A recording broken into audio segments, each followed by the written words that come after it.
सादिक हुसैन ने नवाज शरीफ से मुलाकात में चौधरी शजात का अहम पैगाम पहुंचा दिया। मुस्लिम लीग के सरबराह चौधरी शजात के साहबजादे चौधरी सादिक हुसैन ने मुस्लिम लीग नून के कायद और साबिक वजीर आजम नवाज शरीफ से मुलाकात में वालिद का अहम पैगाम पहुंचा दिया।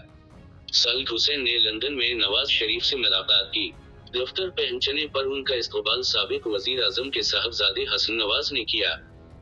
सादिक हुसैन ने मुलाकात के बाद मीडिया से गुफ्तगू में बताया कि नवाज शरीफ से पुरानी और आजकल जो कुछ चल रहा है उस पर बात हुई। वालिद साहब ने कहा कि नवाज शरीफ को सलाम पहुंचाओ और उनकी खैरियत दरियाफ्त करो।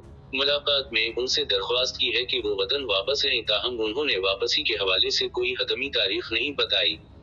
उन्होंने कहा कि लगता नहीं है कि अभी असम्बलियां तोड़ने का इरादा है।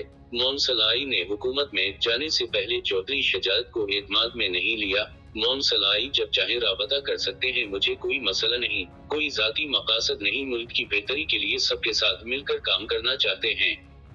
उनका कहना था कि चौधरी शजात ही 2024 तक मुस्लिम लीग के सदर हैं। आइंदा इलेक्शन में पार्टी की क़यादत चौधरी शजात हुसैन ही करेंगे। जिन्होंने चौधरी शजात को हटाने की बात की वही शाम को आपके साथ बैठे होते हैं। सादिक हुसैन ने कहा कि दिमागी तवाज़ुन दरस्त ना होने की बातें करने वाले शाम को साथ बैठे होते हैं। वालिद का बड़ा दिल है, आज भी उनके फोन सुनते हैं और मुलाकात करते हैं। उन्हीं लोगों ने वालिद को पार्टी सदारत से हटाने की कोशिश की। फरवरी में पीटीआई वाले कहते थे कि इलेक्शन हुआ तो हमारा कोई मुस्तकबिल नहीं।